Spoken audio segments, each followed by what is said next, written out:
Hey guys, coming at you with a very simple video today. This video is just going to be an answer to the question, what does a typical day of eating, training, activity, what does that look like if your goal is quite simply just to achieve this lean athletic physique? What does that look like? So I'm just going to provide some specifics on that today. I'm not going to talk in terms of principle. I'm going to provide specifics. So let's say you wake up 6 a.m., 7 a.m., doesn't matter. You have a cup of black coffee. Maybe you add a little bit of heavy cream to that, or a little bit of half and half, that's okay. Maybe you add a little bit of collagen, maybe like a Perfect Keto collagen type product. That's something I've done in the past. You're keeping whatever you add to the coffee under about 100 calories. So you're more or less fasting through the morning. You know, it doesn't have to be a perfect fast, doesn't have to be 0 calories. You can add a small amount of something in there. Stay away from sugar, obviously, but you can add a little bit of something in there. So let's say you do the heavy cream, or you do the half and half. You drink that. Maybe you go back for another 1 or 2 cups of coffee. Well, on the second and third cup of coffee, don't add anything, because those 100 calories will start adding up. So you don't add anything to the next couple cups of coffee, and you have those, and you go throughout your morning. Maybe you exercise and go to the gym. You go lift some weights, or you might go for a run, you might go for a walk. And then let's say you go to work and you're working, and then lunchtime comes around. So lunch, you pull out either something you've prepared, or you go to a spot where you can have some red meat, you can have some beef, maybe you get a little bit of steak, maybe you get some burger patties, maybe you have leftovers from the night before. But let's say you go with some beef, you might do some chicken, you might do salmon, you might have a little thing of cottage cheese or some Greek yogurt, you might have, you might add some veggies in there, so you might have a little bit of spinach or some asparagus, depending on if you're into that.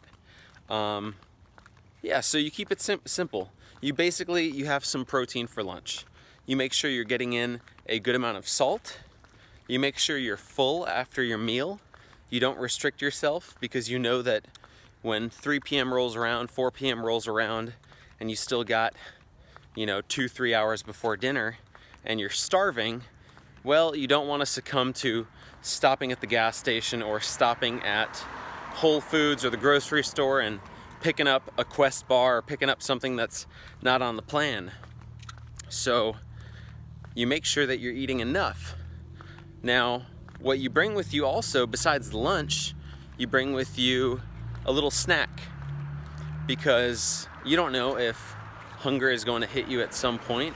You don't know, maybe you're going to get crazy cravings, and you don't want to go for the worst option, so you come prepared. You don't try to grit it out, you come prepared. So maybe you have some salami and cheese. Maybe you have, a little bit of Greek yogurt and some berries.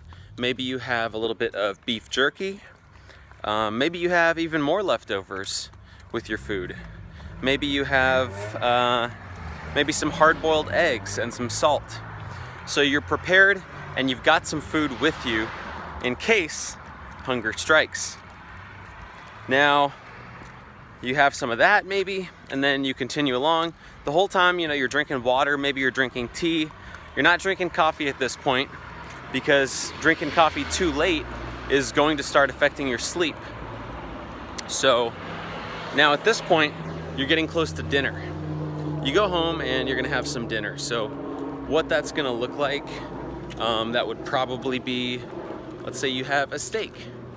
Let's say you have New York steak, or you have some ribeye. And then you might have some burger patties instead. You might have some ground beef and burger patties. You might choose to do some eggs with that. And maybe you'll have some bacon on the side, or maybe you'll have a little bit of sausage on the side, or some chicken on the side. But it's very simple, guys. You're sticking with protein. You're not adding tons of fat to it.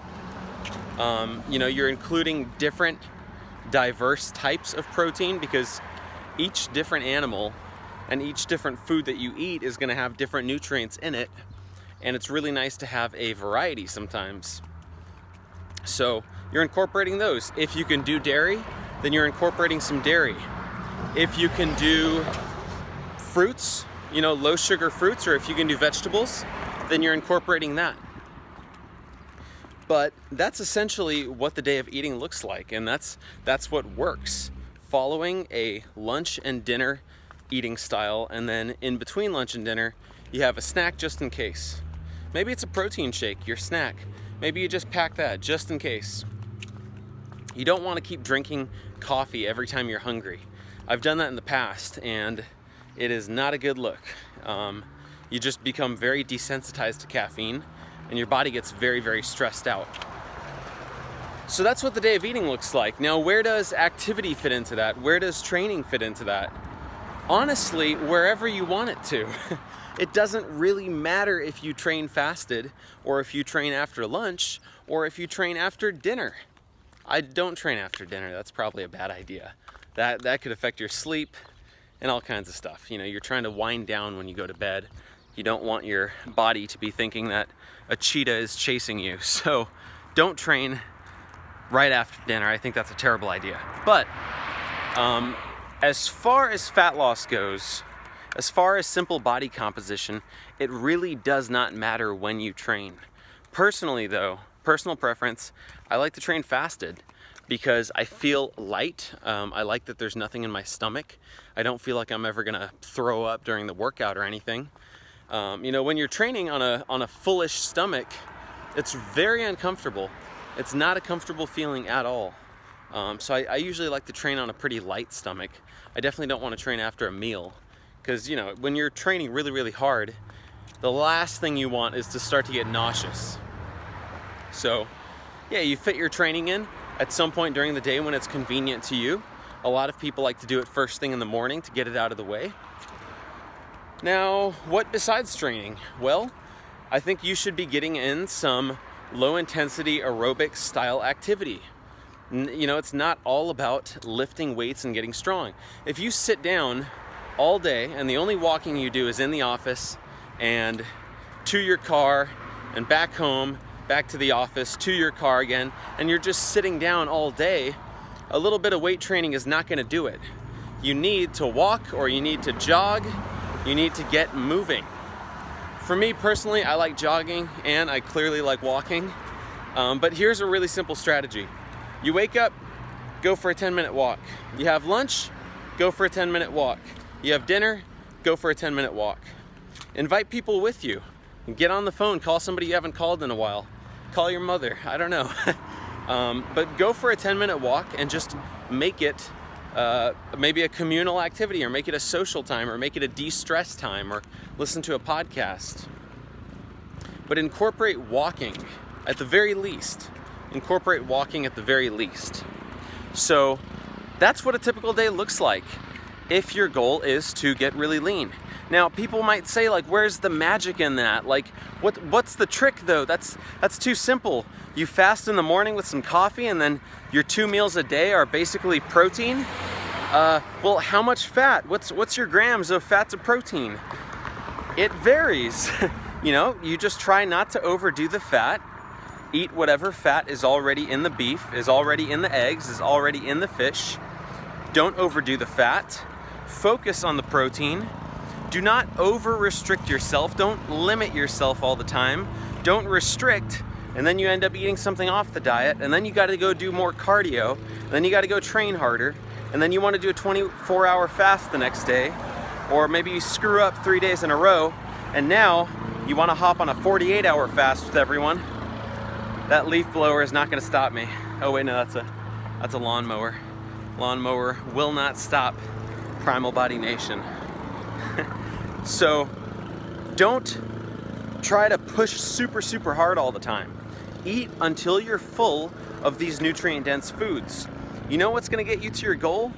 It's not about finding the new fancy diet plan, the new way to manipulate your circadian rhythm, the new insulin-lowering herb that you can incorporate into your daily routine right alongside your ashwagandha and goji berries. It's none of that trick stuff.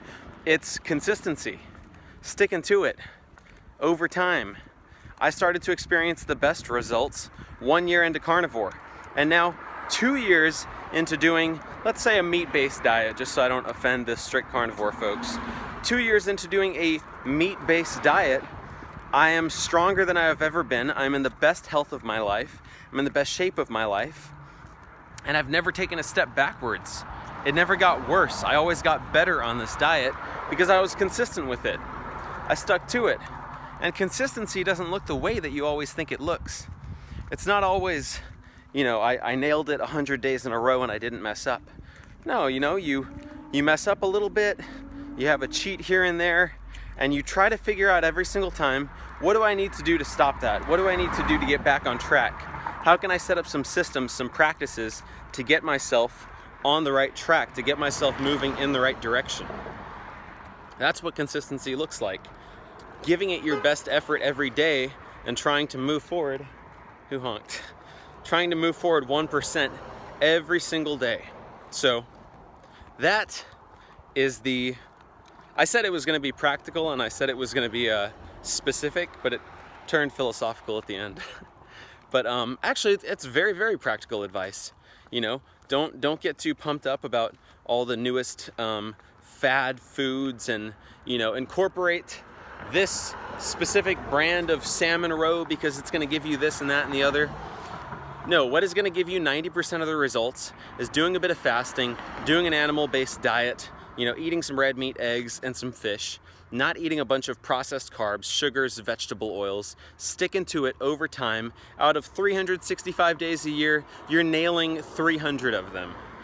That is what's going to move you in the right direction. And for me, I find it's even more effective to focus on the training aspect of things, making training my base and my anchor. And then, because I want to move forward in my training, because I want to feel strong and look good, I eat the right way. So for me, training comes first. The diet doesn't come first. Training comes first. If training wasn't such a priority in my life, I wouldn't care that much about the diet because I wouldn't have goals that I'm trying to reach. But because I have these training goals that I'm trying to reach, I eat a certain way because of them. So that's all for me today, guys. If you would like to get involved with any carnivore coaching, I do carnivore coaching on primalbody.co. So you guys can check that out. We have the lean program, the strong program, the sculpt program. We also have the carnivore calisthenics plan that is now out. It is an 8-week program that takes you through a variety of calisthenics exercises, 15 minutes a day working out. Super, super simple stuff. We have a private Facebook group. Everybody keeps everybody accountable. And we're all moving forward to motivate each other to move one step forward every day, to keep each other on the right track. If you're doing this stuff alone, it's hard. It's hard to do this stuff alone. It's good to have people to keep you accountable, to have a community to keep you accountable. And that's what we're here for. And then we're also on the Primal Body Nation Instagram page. So I will see you guys there. Peace.